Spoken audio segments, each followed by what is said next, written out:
Olá, pessoal, todos muito bem-vindos ao nosso encontro de junho do Papo com Manuel Filomeno de Miranda, aqui com Alexandre e Celso, aqui, sempre na terça-feira do mês, nos dão essa alegria, assim, que a gente não tem nem palavras para falar. Celso, muito obrigado por estar aqui. Alexandre, muito obrigado por você estar aqui. Nós é que agradecemos. Bom, vamos fazer a nossa prece inicial. Matheus, você pode fazer a prece inicial para a gente? Posso sim. Vamos fechar nossos olhos. Pai de infinito amor e bondade, sabedoria, espiritualidade amiga. Agradecidos estamos por mais um encontro aqui, por mais esse mês. Por estarmos aqui buscando o conhecimento que necessitamos, para que possamos estar mais atentos ao nosso dia a dia, estar mais responsáveis a nossos atos, nossos pensamentos, a nossas falas. Que Deus nos abençoe, nos proteja e nos ilumine em cada uma das discussões que irá ser realizada aqui. E peço também que a espiritualidade amiga coloque os fluidos salutares de amor nas águas que porventura possam estar em nossas mesas. Que assim seja, graças a Deus. Graças a Deus. Graças a Deus. Bom, é com vocês. É, Obrigada, Matheus. Pode. Alexandre, eu vou compartilhar aqui, tá? Beleza.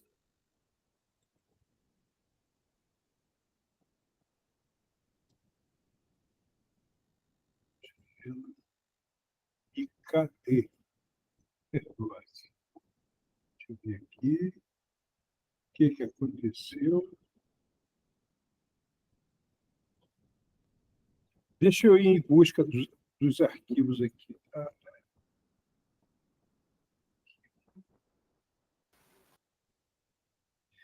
Está aparecendo? Ainda não, Celso.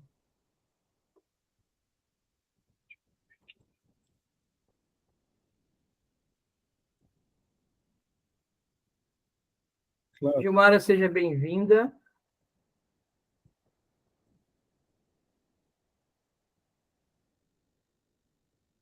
Beleza. Essa foi a última, na realidade foi a oitava, né? Essa é a Sim, sétima. essa foi a última. Essa foi a última. Deixa eu ver aqui. É Essa mesmo. essa Isso. mesmo, certinho. Então, tá ótimo. Então, vamos ver aqui. Alexandre, vamos fazer aqui um breve retrospecto da situação, né? Que eles estavam recebendo um espírito, se manifestando, espírito ligado a situações muito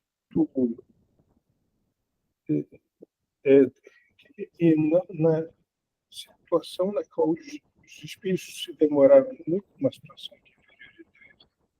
Inclusive, um deles estava se apresentando na fase do pino e o Manuel Filomeno queria explicações, principalmente a respeito daqueles espíritos que pareciam surgir do chão, como aquilo ali aconteceu, né? Aqui, deixa eu ver se está passando por aqui.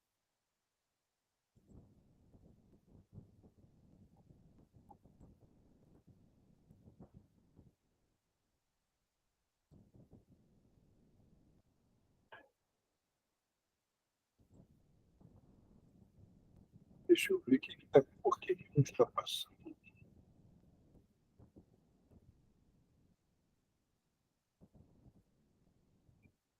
Só um instantinho. Olha, eu vou sair e vou voltar, tá? Para saber o que está acontecendo.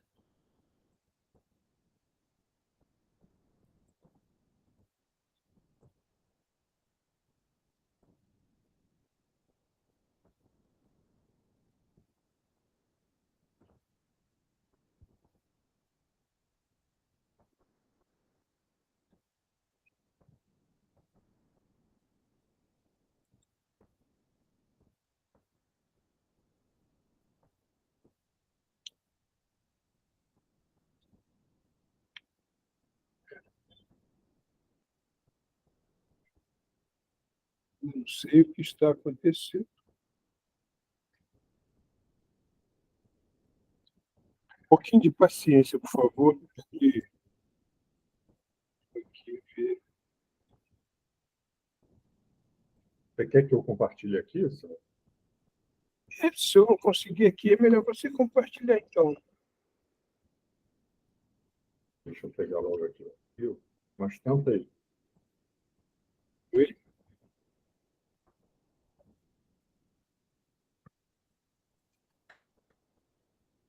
Baixa a tela aqui.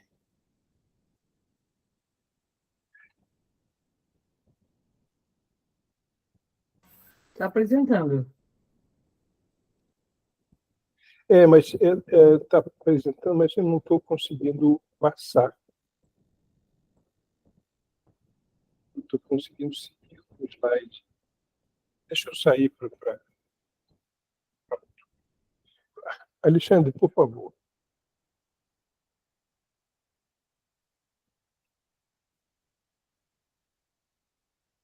Eu devo ter um obsessor que é contra a tecnologia.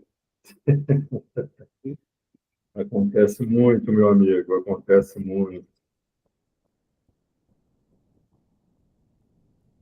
Eu acho que esse obsessor ele vai de todos nós. Todos nós temos problema com esse obsessor da tecnologia. Tem, né? Todos nós. É uma falange enorme. Não, imensa.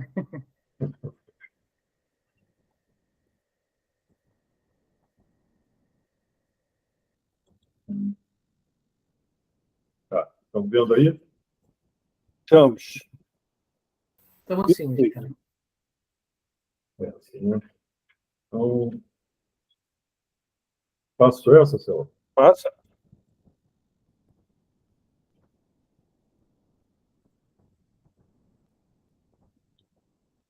Viu? Não é só contigo, não.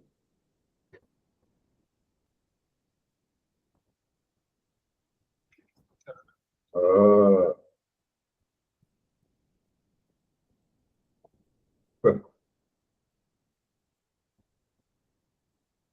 Engraçado.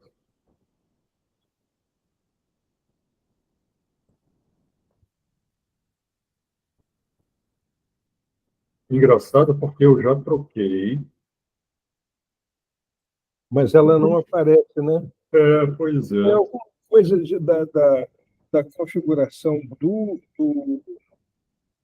Deixa eu ver de uma outra forma aqui. Espera aí, só um instante. Tá. De repente, se vocês fizerem ele menor, não fizer como se fosse apresentação, será que não passa mais fácil? Espera aí, deixa eu tentar só uma outra coisa aqui.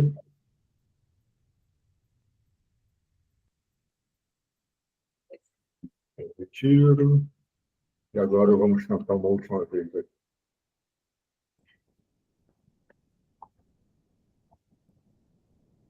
Deixa eu ver se agora vai.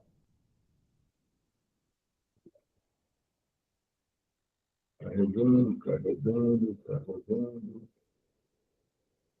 Beleza. Agora.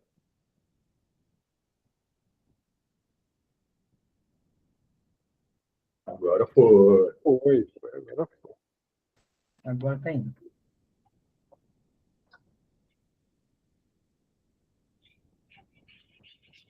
Então vai lá, Céu. Vamos lá. Ele fala aqui, após a comunicação mediúnica da noite passada, fluidos novos foram ingeridos de forma que pensamentos diversos vão assomar do inconsciente profundo, reconstruindo a realidade humana que lhe caracterizou a última existência terrestre. Isso ele está falando a respeito da recomposição da aparência, e ele vai, com essa renovação fluídica, ele vai sair daquela fase lupina e vai se apresentar como ele era, e isso, inclusive, deve propiciar uma situação de trabalhar a regeneração dele. O pensamento é sempre a fonte e a sede das construções do ser, sob qualquer aspecto considerado. Por isso, o Mestre Jesus sempre recomendou temperança e perseverança no bem. tudo quanto se pensa de acordo com a intensidade mental da ideia adquire forma e vida, mas incontáveis construções mentais se espalham por toda parte, gerando formas, pensamento e até mesmo regiões específicas no baixo astral ou nas regiões formosas. Isso explica por que esses aspectos ambientais são vistos, né? E parece que essas formas de pensamento elas obedecem, primeiro, ao poder treinado de concentração do Criador das formas, e segundo, a repetição delas. Porque a cada vez que você retoma o pensamento numa determinada imagem, ela vai se consolidando mais. E quanto mais essas imagens se relacionarem com o mundo emocional, quer dizer, da pessoa, mais ela vai aparecer como nítida, mais as coisas que fortalecem o pensamento também estão relacionadas com os sentimentos, com as emoções. Então, todas essas coisas se conjugam para aquela aparência. Vivemos num mundo de energia que se amolda à onda mental, dando lugar a formas transitórias que, tendo tempo, cristaliza e torna material. Então, gostaria até que a gente discutisse isso. Ele insiste aqui em dizer que a nossa postura mental é muito importante mesmo, porque quanto mais ela for positiva, quanto mais ela for sincera e benéfica, mais nós vamos estar propondo uma psicosfera positiva em torno de nós. O que pensar daquela pessoa que fala muita coisa boa de se ouvir, mas no seu mundo mental eles têm outras preocupações bem diferentes e até incoerentes em relação àquela fala? Então, a psicosfera daquela pessoa não é aquilo que ela fala, mas aquilo que ela está pensando. E a força desse pensamento, a espiritualidade, quando se acerca de alguém, encarnado ou desencarnado, o contato que eles têm é com a psicosfera que a pessoa apresenta. Então, os amigos espirituais entendem ali daquela situação com a índole, a situação emocional, tudo é como se fosse um registro da pessoa, a maneira como ela se apresenta. Então, tanto mais e melhor nós trabalharmos o nosso campo mental, mais e melhor nós poderemos conscientemente estar contribuindo para essa situação. Acho que essa parte aí, gostaria que o Alexandre falasse um pouquinho, ela sugere esse tipo de pensamento, né? esse tipo de comentário sobre que, na realidade, isso aqui é uma instrução sobre a qualidade do nosso pensamento, a qualidade do pensamento das pessoas, que é o que apresenta a pessoa na realidade para o meio em que ela vive, né? Sim, e eu estava aqui pensando, resgatando um pensamento que diz o seguinte: nós, inclusive essa foi até uma preocupação de Kardec, quando ele questiona aos espíritos, não seria mais fácil, né? Não seria mais fácil lembrar o que aconteceu, os problemas e tudo mais, porque aí o pensamento, o esforço seria direcionado justamente nesse resgate, nessa cura moral e por aí vai. Eles falam que não, que, na verdade, faz parte, o esquecimento faz parte da benevolência divina, porque imagina a gente estar do lado de uma pessoa que foi um grande inimigo, foi alguém que nos fez muito mal, isso e aquilo.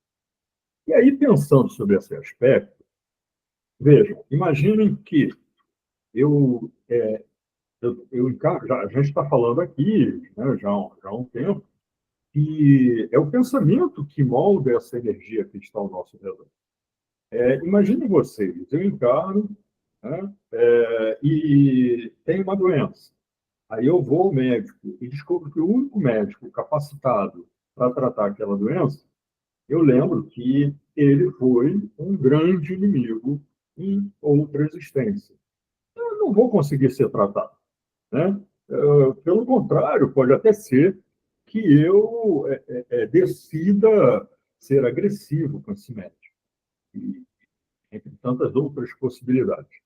Então, por que a gente está trazendo esse pensamento? Muitas vezes a gente questiona, né, por que um determinado espírito, na verdade a gente nem trata assim, mas por que um determinado espírito veio numa situação tão difícil, né, com uma idiotia, por exemplo, né, com uma deficiência mental, com algum aspecto, ou de repente veio de uma forma muito apática, né, que é aquelas, eu não lembro o termo exatamente, mas daquelas pessoas que parece que estão vegetando, porque elas estão ali, estão vivas, mas não reagem, não nada, né? Não faz nada.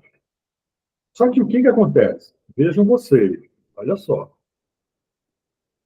Imaginem vocês que esse espírito que ali está naquela condição limitada foi um espírito de antes, né, em outras existências, um espírito muito violento, muito revoltado, e ele foi com esse pensamento, como o texto escreve, ele foi se desestruturando, né, na sua forma de se apresentar. Então, o que acontece? O seu perispírito ele vai se dilacerando e, portanto, como o espírito não tem uma forma, o espírito se apresenta naquele formato que aí ele chama até num formato lupino, né? Como se fosse um grande lobo, daqueles aspectos de filme de terror e tudo mais. Bom, vejam, imaginem, né? nós, seres humanos, quando vemos alguém todo dilacerado, nós somos capazes de estender a mão e nos sujar, né, com sangue, com as secreções e tudo mais de um determinado corpo, que a gente quer ajudar. Mas imaginem vocês, né, se fosse um animal, oh meu Deus, como é que se fala? Um animal selvagem, doido para cravar os dentes em alguém, doido para enfiar as garras em alguém, né? A gente, muitos, eu diria até a maioria, daria um passo atrás. A gente não conseguiria ir à frente. Pouquíssimos conseguiriam se colocar em risco. A gente está falando de animal. E aí, quando a gente fala de animal, a gente olha, de repente, para um animal selvagem e pensa também naquele gatinho, naquele cachorrinho, naquele passarinho, e isso alivia um pouco a nossa percepção. Ok. Mas imaginem agora vocês, deixem esse animalzinho de lado, imaginem vocês que quem está na nossa frente é um grande assassino, é um grande. Enfim, é um espírito que nós sabemos que ele é um psicopata, sabe? Ele quer destruir qualquer vida que esteja ao seu alcance. A gente vai conseguir se dedicar plenamente a ele a ajudar a ir além, ir em frente, né? E aplicar aquilo que nós somos incentivados a aplicar pelo ensinamento de nosso mestre? Não. Então, vejam, o que acontece? Estar numa condição encarnada com esse véu de esquecimento é uma grande dádiva, é um grande presente de nosso Pai. Né? Por quê? Porque o pensamento ele está contido. Esse ser que está ali numa situação limitada, ele muitas vezes ele não apenas não se apresenta naquela sua forma distorcida, como também não se comporta como. Pelo contrário, muitas vezes ele é dócil. E, por causa disso, ele se coloca de uma forma preparada para receber o que há de melhor em nós, que não é pouco, é muito, mas nós estamos aprendendo ainda a valorizar o que há de melhor em nós, para poder deixar de lado aquilo que ainda temos de pior. Então, vejam como as coisas vão, né, se encaixando. E aí, acontece que quando esse ser ele está em desdobramento, porque isso acontece, ele é contido, e após a liberdade dele, né, quer dizer, quando o corpo físico, ele finda a usabilidade, né, finda o uso, termina ali, esse espírito, ele ainda se prende demais ao corpo físico, às questões físicas. Né? É quando a sua energia ela começa a se desprender. E aí tem uma série de outras questões.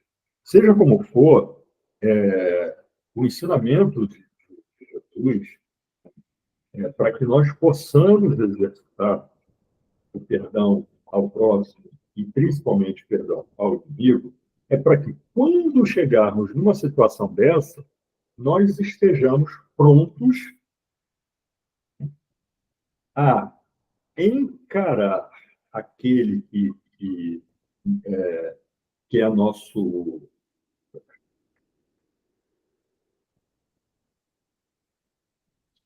Isso. Enfim, Acho que congelou. Não. Repete, Não, você falou, não deu para. Foi o pensamento que congelou. Que eu estou tentando lembrar aqui. Mas, enfim, quando a gente exercita o ensinamento de Jesus no nosso dia a dia, nós vamos nos preparando para que possamos encarar, né, essas formas de pensamento de uma forma menos dolorosa. Né? Por quê? Porque a gente já está no nosso dia a dia exercitando justamente, né, o nosso comportamento, que é responder com o bem o mal que é atirado contra nós.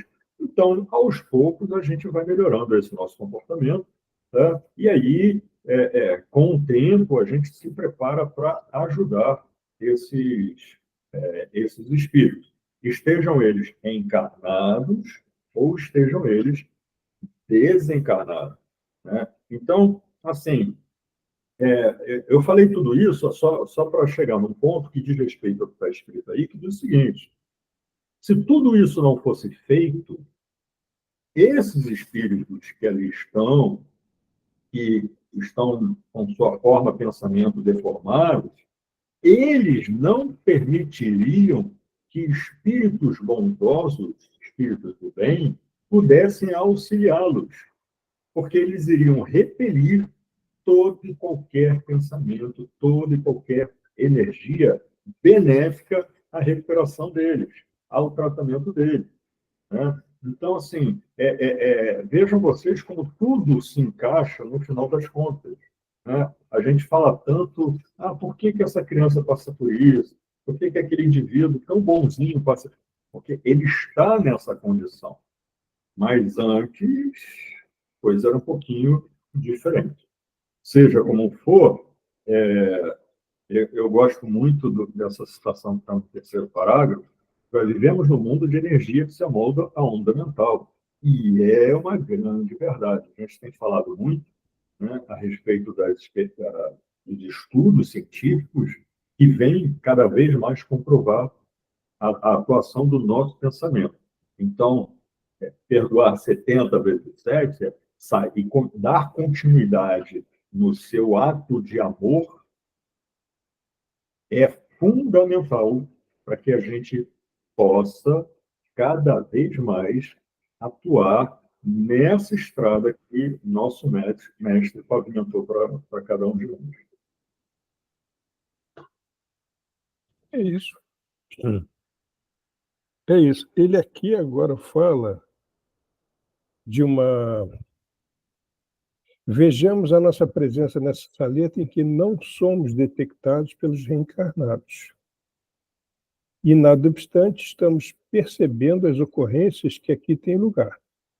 Somos invisíveis para eles, mas somos tangíveis, porque temos peso atômico e volume próprio, graças ao envoltório do perispírito, que nos modela a aparência. Esse comentário aqui dá uma longa conversa aí, porque diz respeito à percepção de acordo com a dimensão em que a pessoa esteja, né? E eles estão de lá para cá, então a percepção deles é diferente da nossa, que geralmente, não mediunicamente, mas geralmente, estamos, vamos dizer assim, usando a nossa parte sensorial, que é inteiramente física, né? O nosso cérebro físico, para perceber as coisas. Por isso que a gente não vê nada. Eu me lembrei de uma coisa, Alexandre, que você disse uma vez, que assim, é muito interessante. Nós estávamos numa conversa e você disse que você não precisa ver para acreditar, né? Porque a nossa crença, ela não é dependente desses sentidos. A gente não precisa atuar mediunicamente para considerar as coisas que acontecem. Aqui o que ele está falando é que ele está fazendo uma diferença de percepção de acordo com o foco de consciência, ou dos encarnados ou dos desencarnados. Os encarnados que não estão, até mediunicamente mesmo, porque o encarnado que atua mediunicamente, ele não está usando só, ele está usando o seu cérebro físico como receptor daquilo que o cérebro perispiritual dele está percebendo, né? Está fazendo aquela percebendo no limite entre os dois campos dimensionais, e mediunidade é isso, né? Mediunidade é você trazer as coisas de uma dimensão para outra, não só na percepção, como na manifestação, todas essas coisas. Mas aqui ele está falando de uma coisa muito interessante. Somos invisíveis para ele, mas somos tangíveis porque temos peso atômico e volume próprio, graças ao envoltório do perispírito que nos modela a aparência. Então, nós pensamos no seguinte: nós estamos aqui no mundo físico. A matéria aqui é uma matéria física densa, né? Aí as pessoas falam assim: o espírito atravessa a matéria, atravessa essa matéria densa. Porque lá no campo deles, lá em nosso lar, nas colônias atuais, quer dizer, eles estão lidando com a própria dimensão. Então, lá eles vivem uma situação correspondente à nossa, que nós vivemos aqui. Lá eles têm construções também. Lá eles se abraçam, são tangíveis. E tudo isso, por quê? Porque lá a relação de tipo de matéria é da dimensão deles. É muito importante a gente ter essa noção, porque eles são seres mais sutis, porque eles não têm corpo físico. Nós não podemos atuar. Tanto é que lá o Kardec, os espíritos respondendo a Kardec, dizem o seguinte: para você reencarnar, você tem que tomar um instrumento de conformidade, de harmonia com o mundo em que você vai encarnar. Então, todo mundo que encarna, seja quem for, seja, não importa o quilate espiritual, para encarnar aqui, precisa de um instrumento compatível com a matéria desse mundo. Então, isso é mais ou menos o que ele está dizendo aqui, que nós não percebemos eles, mas eles nos percebem porque a percepção deles é de lá para cá. Nós só perceberíamos mediunicamente. Celso, Sim, diga.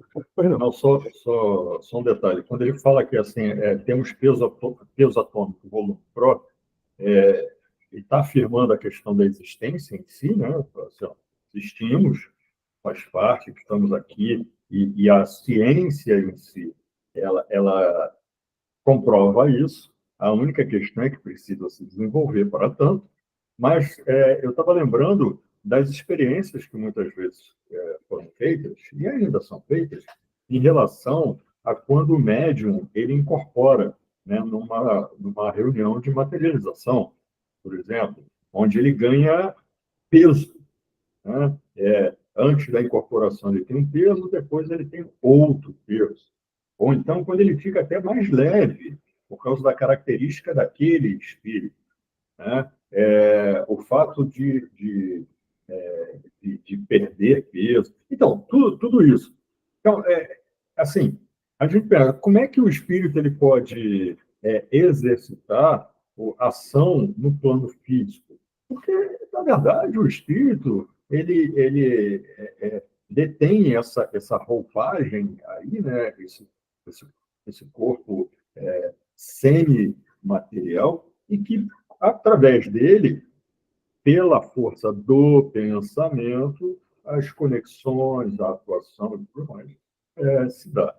Né? Então, assim, por mais que seja óbvio aquilo que a gente está falando, e até repetitivo, mas é uma maneira da gente dizer o seguinte: ó, entendam, vamos entender, todos nós, que isso é natural, totalmente natural.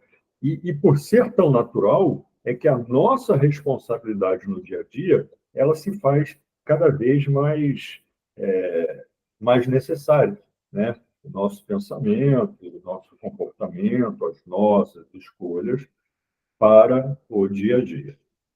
Enfim, é isso. Isso. Acho que a gente pode passar. Sim, vou...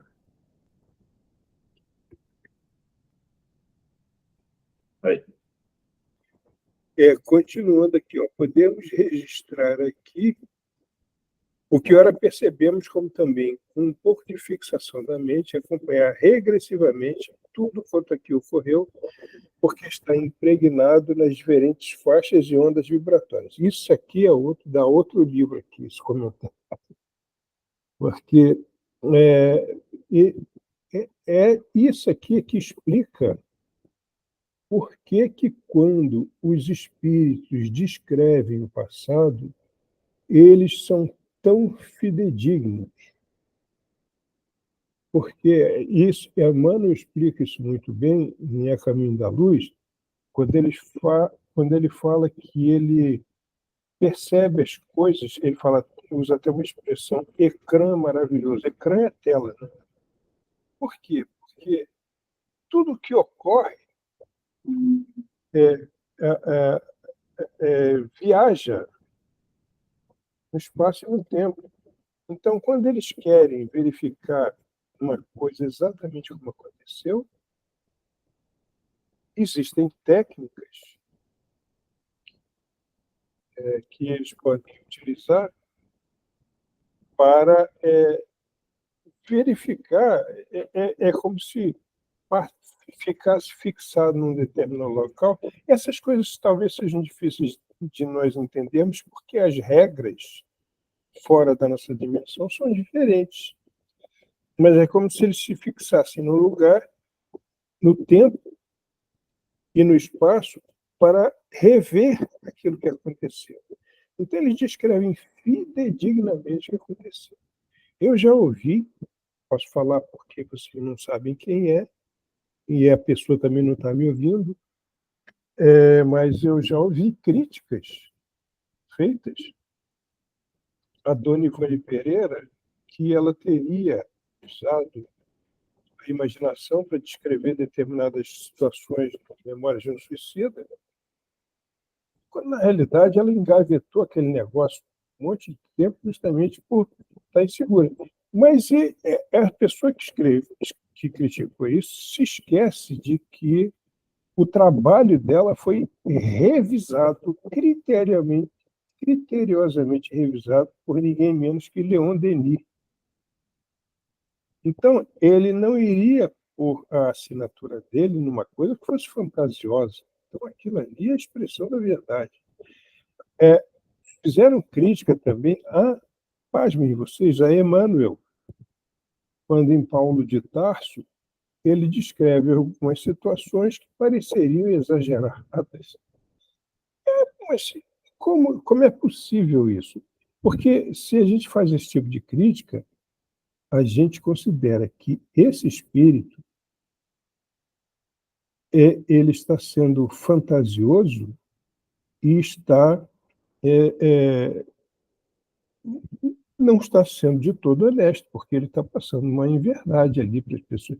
E isso não acontece, principalmente com esses espíritos, né, que vêm justamente, eles têm licença para vir nos instruir, eles são a expressão da verdade. Então, quando ele fala aqui que é possível acompanhar regressivamente tudo quanto ocorreu, porque está impregnado nas diferentes faixas e ondas vibratórias, ele está descrevendo isso.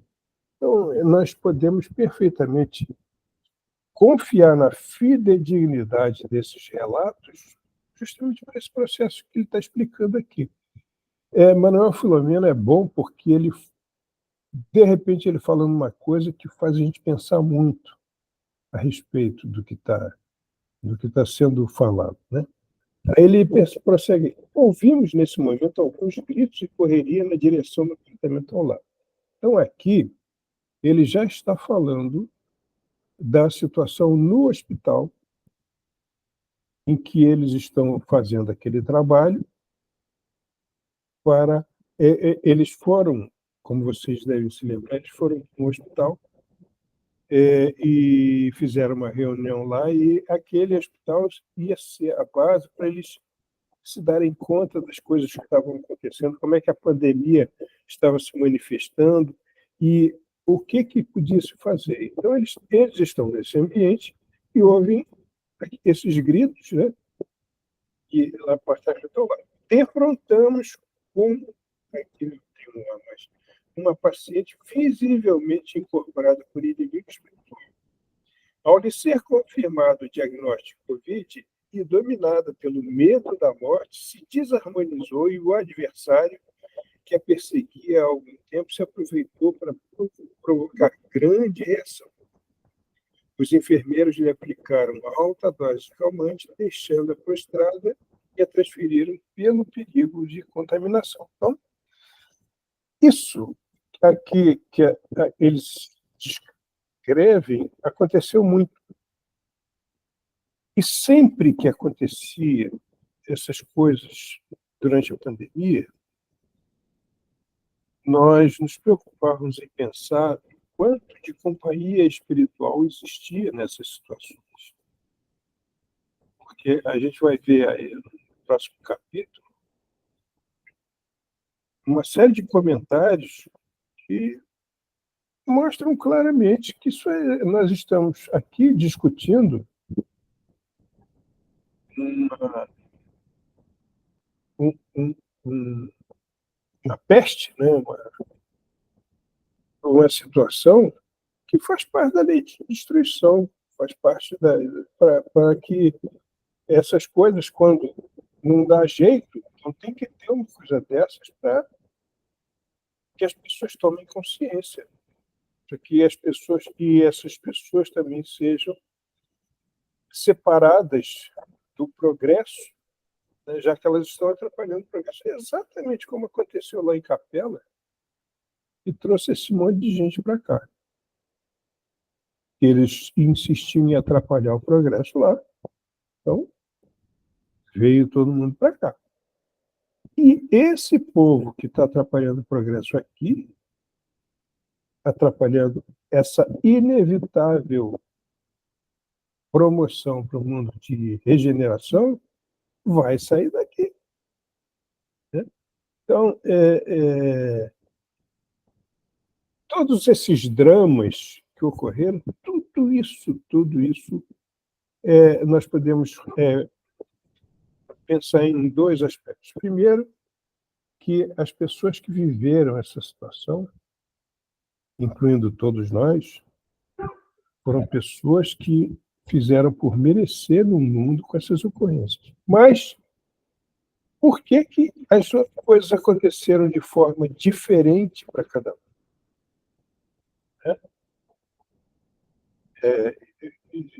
Nós soubemos de cara da pessoa que pegava Covid e não demorava muito, às vezes 4 dias, a pessoa ia embora. E eu tive Covid 2 vezes. Então, isso varia extraordinariamente de acordo com a situação da pessoa. Agora, esse aspecto aqui da companhia espiritual é que a gente deve atentar para isso, porque esses flagelos, eles existem não é só para a parte encarnada, é para a parte dos desencarnados também. E se nessa conjunção aí de essas situações de obsessão, de vingança, tudo isso está acontecendo e aconteceu decorrente da situação dos próprios espíritos, né, de endividados, essas questões. Aqui é interessante essa parte aqui. Os enfermeiros lhe aplicaram alta dose de calmante, deixando-a prostrada e a transferiram pelo perigo de contaminação. Nós sabemos que em instituições de problemas mentais, quando a pessoa chega lá em surto, eles dão o famoso sossega-leão, e aquela substância, ela não só acalma ou prostra a pessoa, não. Ela também promove uma dificuldade de conexão do espírito obsessor em relação àquele encarnado que está sofrendo. Então, essas substâncias, que às vezes elas funcionam dessa maneira. Claro que, passado o efeito, volta à mesma situação, porque é uma questão ali de sintonia. Mas é interessante observar, muitas vezes, essas coisas são necessárias. Justamente para tirar, quando tira a pessoa do surto, e esse surto, muitas vezes, é a expressão de uma situação obsessiva. Ô, Celso, Sim. Só para a gente lembrar, o que a gente está estudando aqui diz respeito à sintonia, né? Sim. E como diz respeito à sintonia, aquilo que a gente faz, pensa, ingere, tudo isso É como se a gente transpirasse a energia de tudo isso, seja pensamento, desejo, alimento, bebida, seja lá o que for, como se a gente transpirasse e aqueles espíritos que estão ao nosso redor, eles sugassem isso para si, né? Porque é uma maneira de compartilhar essa energia. Quando assim, nesse parágrafo ele fala sobre os enfermeiros que aplicam altíssimas doses e tudo mais. Esses remédios, eles não têm um único efeito, que é só o efeito calmante, mas, assim como você explicou e tudo mais, mas, assim, eles também passam a interferir na vibração, né, que nós temos. Então, aquele espírito que está ali sendo o obsessor, ele acaba muitas vezes, pode acontecer, não vamos aqui afirmar que sempre, mas pode acontecer desse espírito ficar ainda mais ligado a esse, a esse encarnado. Por quê? Porque a energia ela vai modificar e esse espírito pode se sentir, como é que fala? Oh, meu Deus. Pode se sentir. Quando você ingere, né, altas doses, seja de remédio, seja de álcool, seja alguma coisa. Sim, embotado. Mas assim, é como se ele utilizasse uma droga e ficasse ali entregue aos efeitos daquela droga. E aí, por que eu estou falando isso? Hã? Seria dependente daquela droga? É isso. Ele se torna até dependente, porque ele acaba sentindo aquela vibração e, como alguns diriam, pelo menos sei hoje, mas há um tempo atrás era assim, né? Fica sentindo aquele barato, aquela coisa assim, e vai, que a gente fala assim, passou o efeito, aquele indivíduo ele volta naquele surto. O surto não é só dele, né? Não é só dele, é dos espíritos que estão ali também, né? Então, assim, a gente a gente precisa, graças a Deus, hoje, estuda-se muito sobre o efeito, né, da imposição das mãos, sobre o efeito dos passes magnéticos, e não só no centro espírita. Né? Por quê? Porque isso tem um efeito que não é só naquele espírito que está ali internado, mas sim nos espíritos que estão ao redor. Né? Eles também vão sendo tratados e, aos poucos, sendo liberados desse vício, né? Para que só então, aquele espírito encarnado ele consiga ser plenamente tratado. A gente lembra, inclusive, que esse vício ele pode ser muito mais nocivo, essa ligação viciosa pode ser muito mais nociva até do que qualquer atitude nossa anterior. Né? O filho do Dr. Bezerra, a situação com o filho do Dr. Bezerra mostra bem isso. Né? Aquela simbiose, ela tomou um tamanho tal que não era mais possível separar os dois. Né? Então, assim, e tudo isso em função de escolhas, em função. Mas não foi com o filho, ele foi para atingir o doutor Bezerra. Não, ele só fez com o filho porque o filho também deixou brecha. Né? Então, tem uma série de coisas aí que a gente tem que entender que, pelo nosso pensamento, exercício diário, mas todo dia eu caio. Ok, mas você só cai no dia seguinte porque no dia de ontem você, depois de cair, levantou. E vai chegar uma hora que você não vai cair mais. E quando cair, você não vai mais se aborrecer. Você vai até brincar, fazer piada com a sua queda. E quando a gente aprende a fazer isso, o nosso pensamento, o efeito mental nosso, vai se modificando na energia ao redor. E aí chega uma hora que a gente acaba interferindo na postura daquele espírito que está ali querendo nos obsidiar, ou daquele espírito que está ali ao lado, curioso para saber o que a gente vai fazer, e por aí vai. Sem dúvida. Isso aí é muito bem lembrado, porque todas essas situações de simbiose, por exemplo, elas são situações tão antigas que representam uma grande dificuldade. Mas naquela situação ali, um dos dois precisa modificar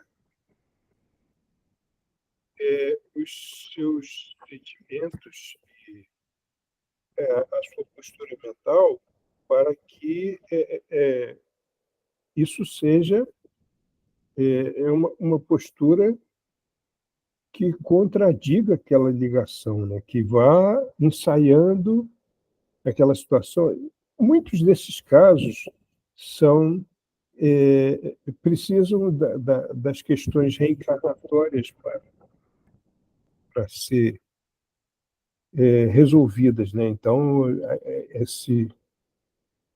você vê a encarnação desses chifópagos, que são essas criaturas jungidas uma na outra, às vezes pela própria cabeça, né? Elas dividem ali o mesmo espaço físico, porque eles estão jungidos de tal maneira, né, que precisam dessa situação para que, na vivência dessa situação, eles vão, nessa interdependência também, né, eles vão se modificando. Então, é interessante entender que a psiquiatria ela precisa dar conta daquilo que ela encontra, né? E se eles não creem em espíritos, quer dizer, de uma maneira geral, eles precisam dar nomes às patologias, eles precisam criar tratamentos para as patologias. E pode-se ver que depois de que a pessoa toma remédio, ela se sente melhor, se sente mais tranquila, todas essas coisas. Mas, quer dizer, tudo isso também envolve aquela contraparte depressiva, que também, de uma certa maneira, acaba compreendendo melhor todo esse processo. E essa compreensão, quer dizer, tem um monte de gente envolvida querendo tratar aquela pessoa. Vai no psiquiatra, vai no psicólogo, vai no centro, toma passe, tudo. Então, essas situações todas acabam também trazendo alguma coisa importante para aquele espírito que está obsidiando, né? Dona Ivone foi a médium que mais e melhor nos ensinou a amar aquele que obsidia. Ela foi amiga de não poucos espíritos que atuavam influenciando dessa maneira, e ela buscava entender as razões daqueles espíritos, conversava com eles, mas ela oferecia uma contraparte amorosa para aqueles espíritos que não só fez algumas amizades, como encaminhou muito bem a cura, não do obsidiado, mas do obsessor, porque existem situações que não sabe quem é algoz, quem é vítima ali. Enfim, vamos lá? Outro paciente no corredor da UTI cardíaco com os pulmões tomados pelo vírus entrou em grave crise respiratória e não resistiu.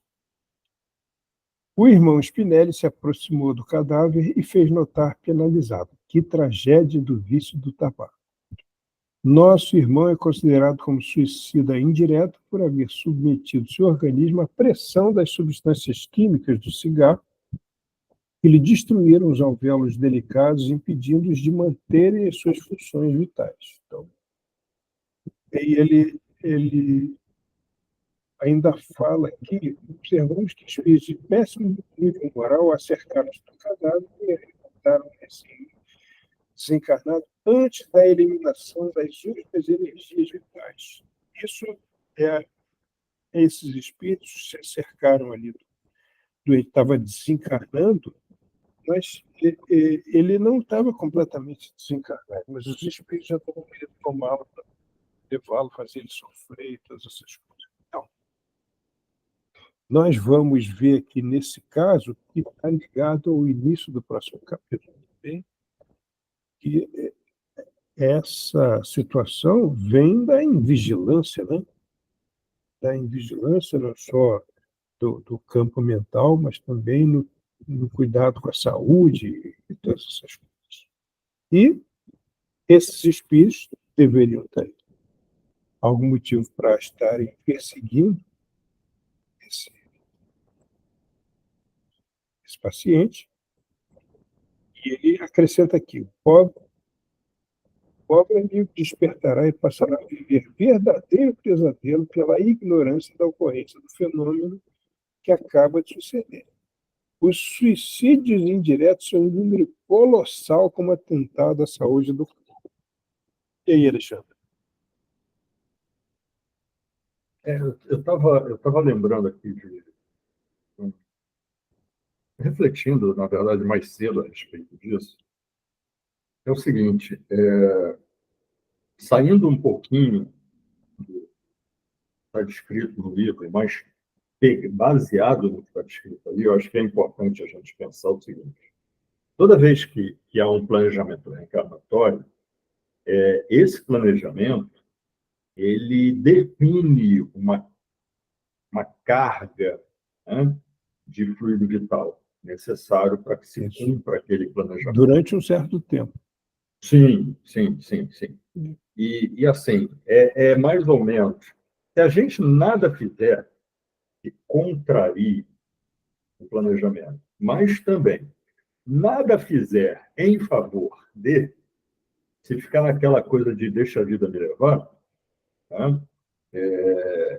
Mais dentro ali dos parâmetros, a gente tem uma carga energética que vai nos fazer cumprir um determinado tempo em decorrência do planejamento. Só que a gente sabe que, através, por exemplo, do tabagismo, é uma das formas, nós podemos consumir mais rapidamente esse fluido. Por outro lado, através da caridade, por exemplo, da ação caridosa, nós podemos fortalecer esse fluido e até ganhar, né, a espiritualidade, os bons espíritos podem fazer isso, né? Divaldo é um exemplo disso, né? Ele até brinca, ele já está na sua 4ª ou 5ª prorrogação, né? À medida que... por causa do trabalho que ele faz, né? Então, o fluido vital que nós recebemos, ele pode ser, é como se eu fizesse um pit stop e dissesse: abastece aí, bota mais tanto aí, né? Ou se eu estivesse participando de uma corrida e de repente passei por cima de uma pedra e aquele combustível ele começa a vazar, né? Quando, por exemplo, nós temos alguns vícios, como aqui o que está sendo descrito, o vício do tabaco. E aí o que acontece? Diferente do plano físico, onde muitas vezes aquilo que a gente perde é desperdiçado puramente, né? No que diz respeito ao plano espiritual, coisa alguma é desperdiçada. Quer dizer, alguém vai fazer uso, se bom ou se mal, é outra questão, né? Mas a questão é que, no momento em que nós passamos por cima da pedra e o nosso tanque ali, ele é rachado, né? Por exemplo, através do tabagismo, essa energia ela começa a ser consumida além do necessário, porque não é só para nós, né? Nós temos nossos amiguinhos ao nosso redor também consumindo dessa energia, né? É a forma da gente passar as sensações, né, para que eles também possam experimentar. A gente não faz isso de forma consciente, abertamente, mas, na prática, é exatamente o que a gente faz. E aí, a gente traz aqui um pensamento, uma análise, uma reflexão, que seria bom a gente dar uma pensada rapidamente, que diz respeito ao seguinte: Kardec nos traz o seguinte ensinamento. No momento no momento do nosso nascimento, desde o processo da concepção, né, o espírito, através do perispírito, ele começa a se conectar às células do corpo que está se formando, né, ele vai se conectando célula a célula. Né? Ele traz isso. Então, essa conexão vai se fazendo e ela finaliza, né, no momento do nascimento. A conexão. Só que essa conexão vai se fortalecendo até ali o 7º ano, mais ou menos. Tá? Beleza. Vejam a quantidade de energia que deve ser necessária para que esse processo, né, se a gente pensar em uma gravidez normal, ali, tranquila, 9 meses, né, e depois mais 7 anos, quer dizer, 9 meses na aproximação do espírito ao corpo, na ligação, e depois mais 7 anos para todo o desenvolvimento, fortalecimento, parará, parará, parará. Olha a quantidade de energia. Quando a gente se entrega a um vício, não necessariamente um vício como o tabaco, pode ser um vício de comportamento, um vício moral, um vício, algo que vai drenar, que vai de encontro, né, ao que deveria ser o nosso comportamento. Nesse momento, nós fragilizamos o nosso corpo físico e perispiritual e, consequentemente, é como aquele tanque que está vazando. Aí o que acontece? O corpo físico ele para, ele cessa, porque a gente já destruiu de várias formas, né? E aquele fluido vital, ele está vazando. E se ele está vazando, né? Se essa energia que eu deveria aproveitar para o meu desencarne, né? Se não tem essa energia suficiente, lembrem vocês o processo inicial lá atrás, a quantidade de energia necessária. E se a gente não cuida do nosso corpo físico e do nosso corpo espiritual, o que a gente faz? A gente perde energia necessária ao nosso desencarne. Então, é como se eu tivesse com um tanque vazando e a cada quilômetro andado até que o carro pare, eu estivesse colocando lixo para dentro, fazendo com que o carro se torne mais e mais pesado. Né? E aí, para sair de dentro do carro, é um esforço absurdamente maior. O mesmo acontece com o espírito. Então, existe essa preocupação, tanto do plano espiritual quanto do plano físico, tende a existir essa preocupação, para que nós possamos fazer o melhor uso da nossa energia e para que no processo do desencarne ele não seja tão doloroso como normalmente será pelo fato de nos entregarmos a certos vícios. Né? E volto a dizer, não só o vício do tabaco. Então, e tudo isso por quê? Porque nós temos uma das ferramentas mais fantásticas da criação, que é o nosso pensamento, a capacidade de, através desse pensamento, nos ligar a absolutamente toda a criação, e nós fazemos mau uso. E só termino dizendo o seguinte: isso não só é uma chamada de atenção, no sentido, prestem atenção para vocês, é também para mim, porque a gente tem cada dia mais que prestar atenção nisso, no nosso comportamento, no nosso sentimento, no nosso pensamento, para que o efeito do nosso pensamento no mundo ao redor, físico e espiritual, possa ser o melhor. E, enfim, a gente tem que, por exemplo, parar de ficar julgando, né? Ah, está tendo guerra. Oh, mas aquele cara... Não, aquele cara não, o irmão nosso que está perdido, então vamos orar por ele. Ah, está tendo né, nossos irmãos no Sul sofrendo aquilo tudo, e de repente virou um campo de batalha, né? Um grupo contra outro grupo, porque quem faz, quem não faz, gente, não importa, não importa. Alguém está fazendo aquilo ali só para aparecer. Que bom que quer aparecer, porque está fazendo alguma coisa. Porque se não quisesse aparecer, não faria. Então a questão é, vamos mudar, né? Na linguagem mais atual, vamos mudar o nosso mindset. Né?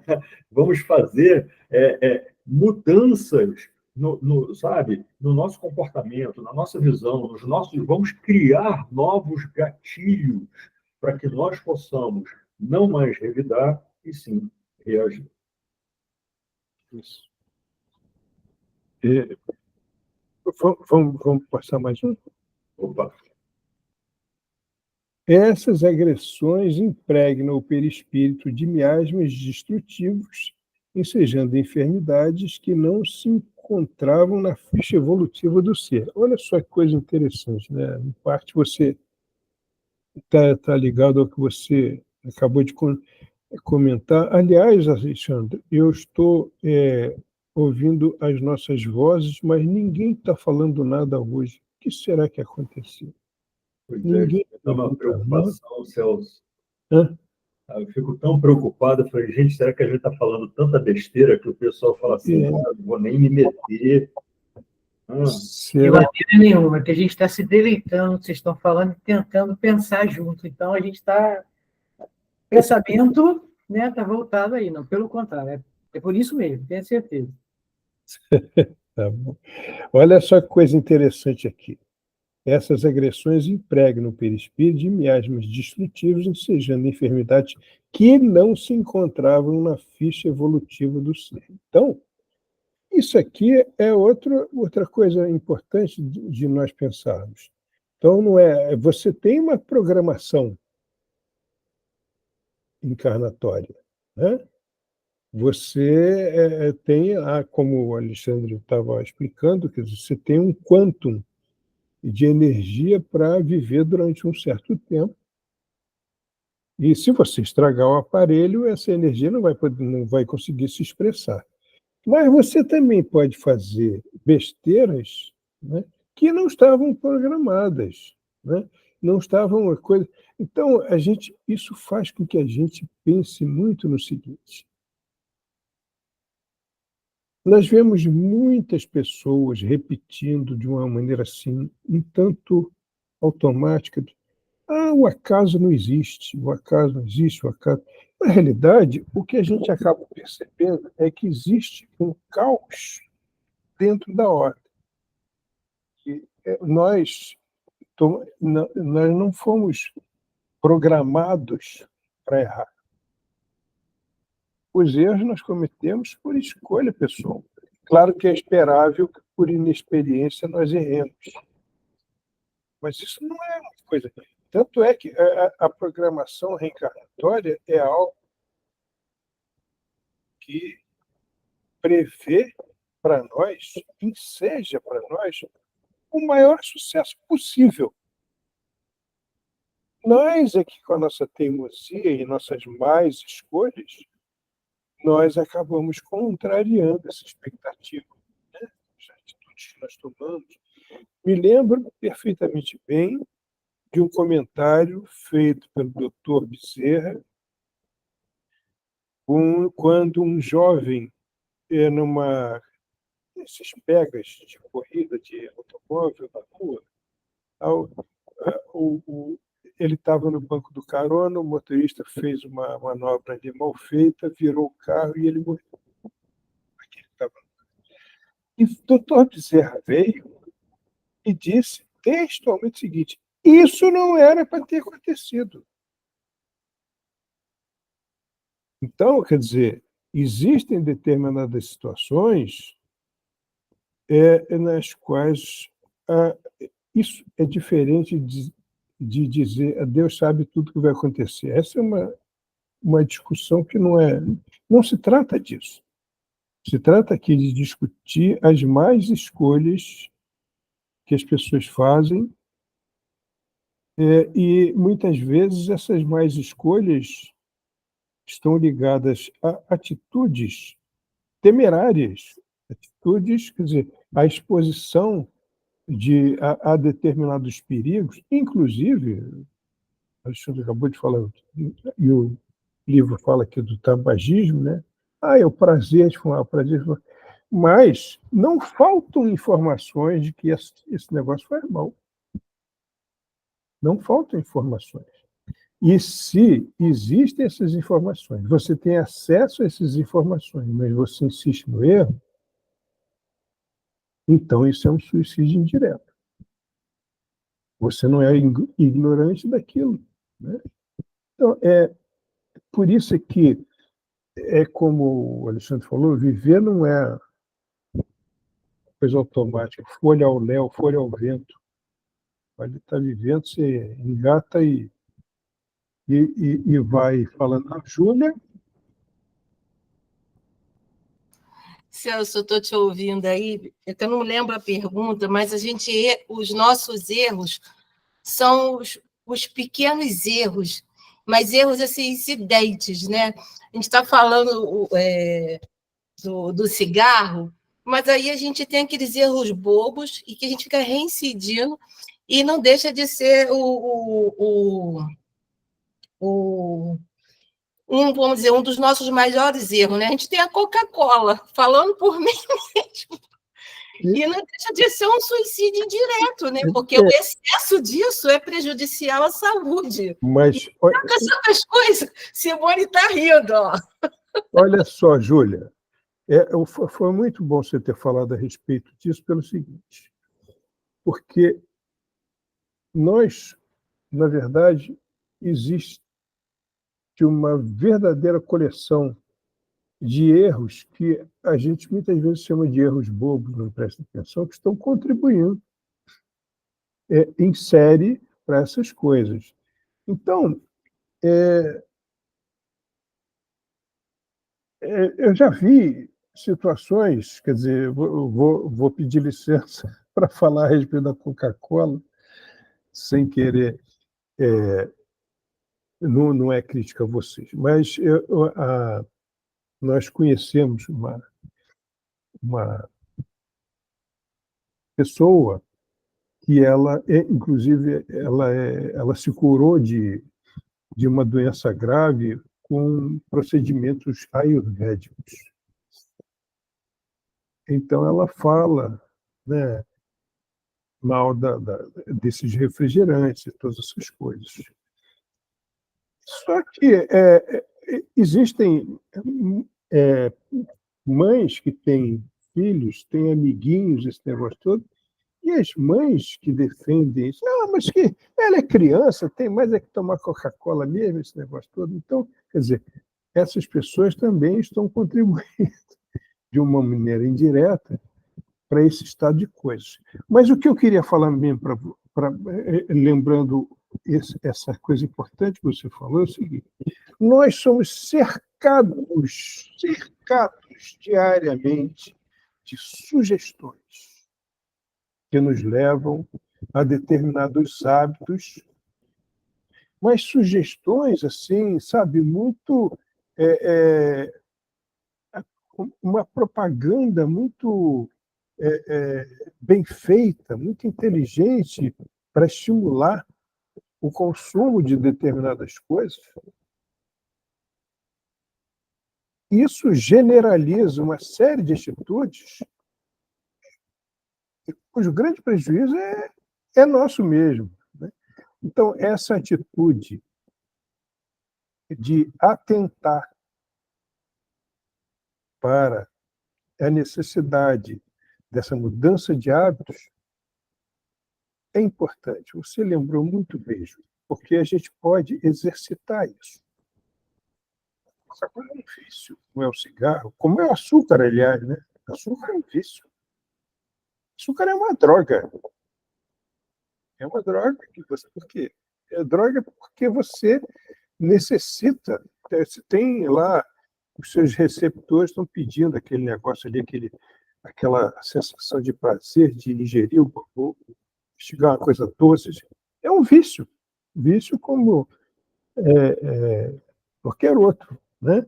Então, o que acontece? Nós não temos, nós temos que pensar na própria atitude, né? De resistir a esse tipo de coisa da melhor forma possível. Mas, quer dizer, e isso depende de cada um, não tem jeito. Cristina Ananias, não é Olá. qualquer uma, não é? Cristina Ananias. Primeira e única. É, Já procurei o homônimo, não achei, não. tá certo. Então, eu acho que com relação a essa questão do vício, né, eu tenho assim, umas observações importantes. Eu fui fumante quase 30 anos. E, inclusive, ontem eu estava conversando com meu filho sobre isso, né? Já são 18 anos que todos os dias eu falo que só por hoje eu não vou fumar. Porque a gente é viciado naquilo que dá prazer. Né? Ninguém é viciado em giló se não gostar de giló, gente. Não existe isso. Né? O cigarro ele dá prazer, o refrigerante dá prazer. Eu não bebo refrigerante também há alguns anos. Não foi nem assim uma opção de saúde propriamente dito, foi um apoio moral para o meu filho na época que estava com problema renal grave e precisava se abster de certas coisas, mas eu ainda como doce.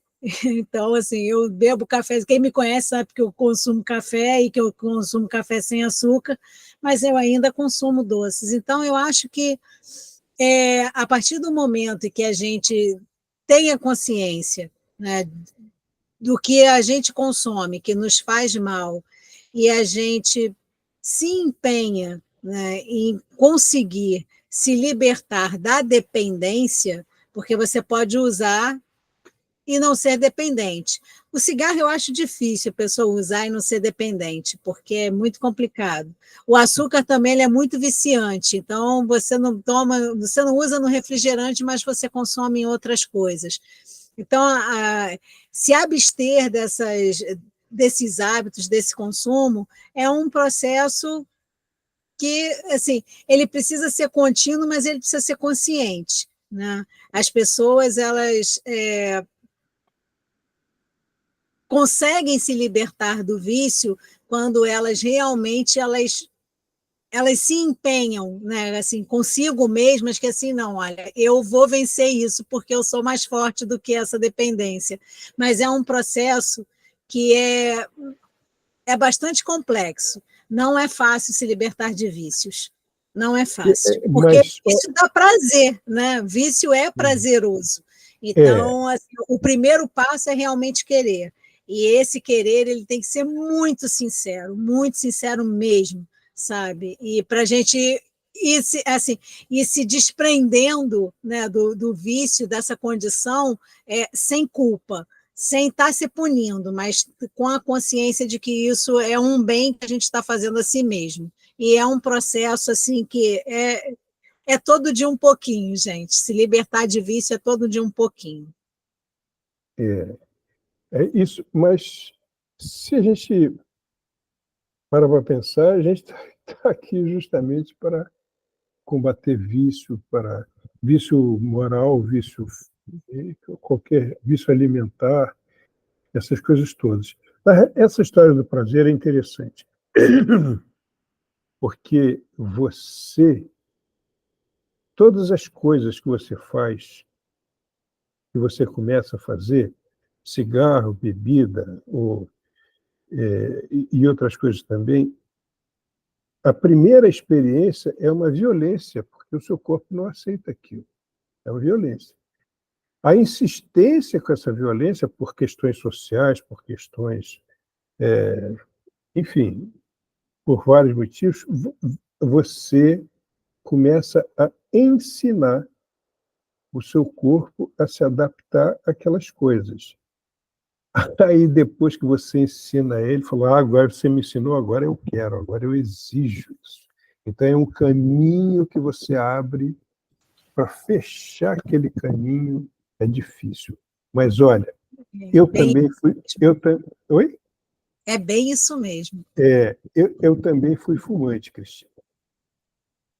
E eu me lembro que eu, jovem espírita, fui fazer um culto na casa da minha tia, que chamou uma senhora, e aí, quando chegamos lá, terminou o culto, eu saí, peguei uma cigarra, acendi um cigarro, aí a senhora regalou 2 olhos, eu me lembro até hoje.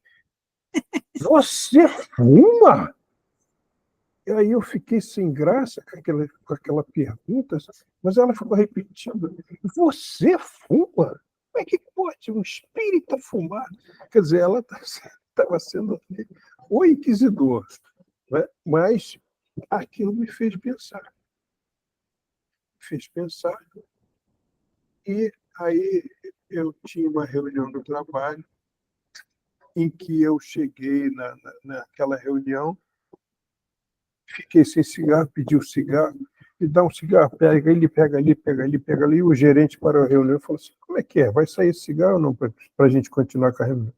Eu também fiquei sem graça com aquela situação. Naquele dia à noite, eu resolvi parar de fumar. No dia seguinte, segundo dia de reunião, o sujeito sentado do meu lado me bateu assim, falou assim: agora eu vou afora, me dá um cigarro. Eu falei: eu não fumo. E eu não estava mentindo, falando verdade. Eu tinha parado de fumar naquela noite. Aí ele ficou achando que era... Nunca mais pus um cigarro na boca. E eu costumo dizer o seguinte: para mim, no meu modo de ser, eu desconfio que foi mais importante ter fumado, ter parado de fumar, porque isso ensinou a mim do que eu sou capaz de fazer.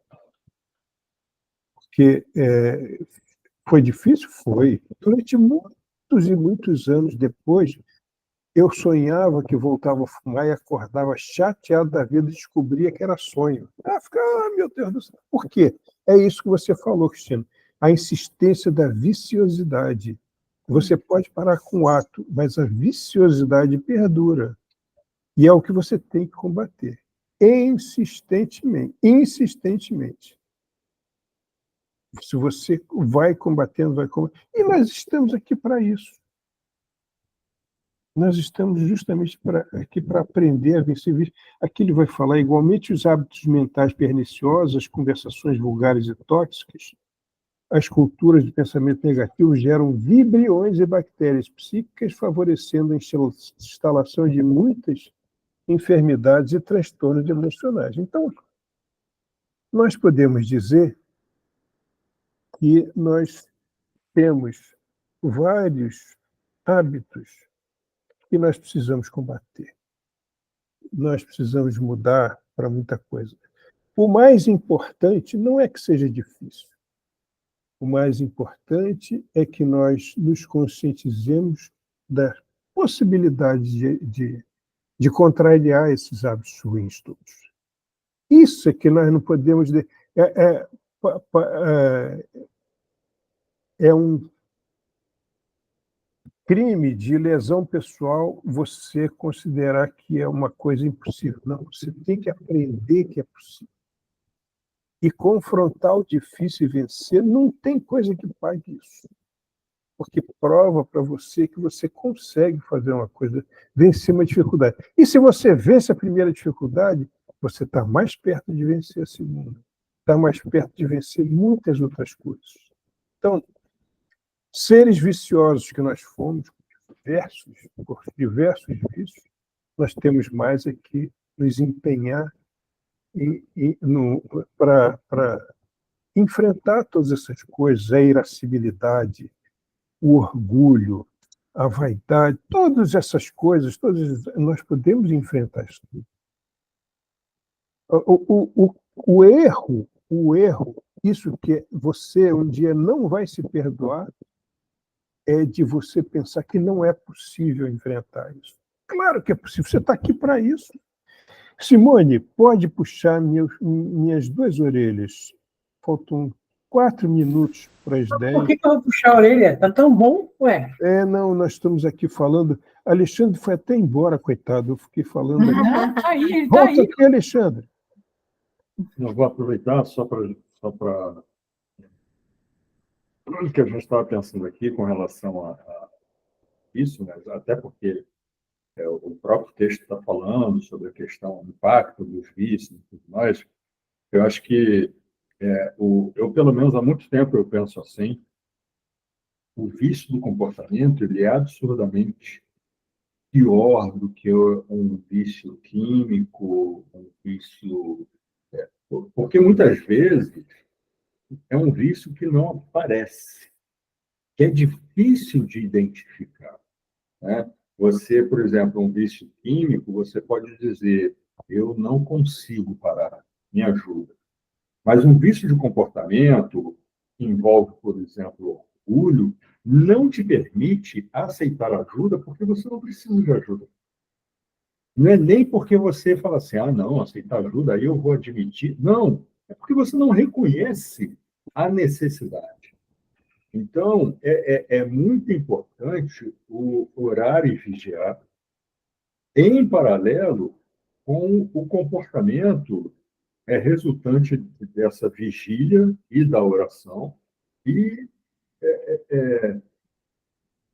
reforçado pelo estudo, né? Que é o que a gente está fazendo aqui, de alguma forma, né? Então, assim, porque senão a gente fica... Sabe, eu conheço algumas pessoas e acho que talvez, em alguma situação, eu possa até me comportar dessa maneira, dizendo, ah, não, isso aqui eu já estou bem. Não, é curioso, esses dias eu estava até comentando, é curioso como, quando eu estudo uma determinada coisa, ou, de repente, até sou colocado à prova num determinado comportamento, eu falo assim, opa, aqui eu já consegui me fortalecer, estou bem. E aí, de repente, vem uma prova de nível 2, quer dizer, a de nível 1 eu passei. Aí o que aconteceu? Ao orgulho, né? Estou bem na parada. Aí vem uma prova de nível 2, bem das piores, mas só com um pouquinho de dificuldade a mais, e a gente se esborracha no chão, né? Então, esse vício de comportamento, de achar que a gente... Né, ah, não, eu tô bem. Gente, o que foi que estava falando? Ah, eu estava assistindo uma palestra do Haroldo Dutra, né, em que, de vez até algumas palestras que ele fala uma coisa muito interessante, mas que é uma grande verdade, né? Quando você olha, né, assim, nós estamos aqui, né, toda vez que há um doente, nosso Pai permite que, ao redor desse doente, há pessoas capacitadas para ajudá-lo na sua cura, né?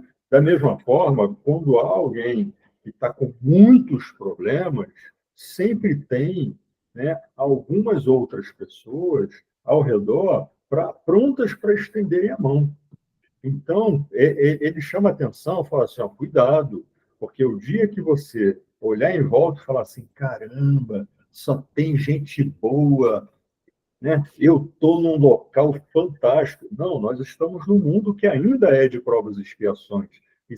Se só tiverem pessoas fantásticas, maravilhosas ao meu redor, tome cuidado, porque o problema é você, né? Então, ele fala isso de uma forma brincando, mas chamando a atenção para o fato de que nós não podemos vacilar no nosso comportamento. Não podemos. No momento em que a gente achar que está tudo bem, aí é que a gente deve puxar o freio, parar e refletir sobre quem somos, onde estamos, como estamos. Não é o outro, não. Nós, nós. Porque vai ser dessa reflexão que nós vamos nos conhecer um pouquinho mais e poderemos, como resultado disso, trabalhar mais e mais o ser imperfeito que ainda somos. Isso. É isso. Deixa eu só combinar uma coisa aqui entre nós. Falta, acho que, um ou dois slides. Então, Tem mais um.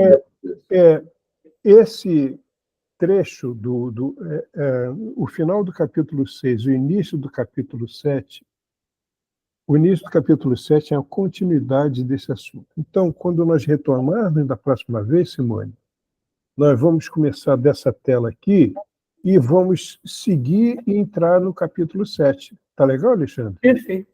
Beleza. Aí a gente vai em frente.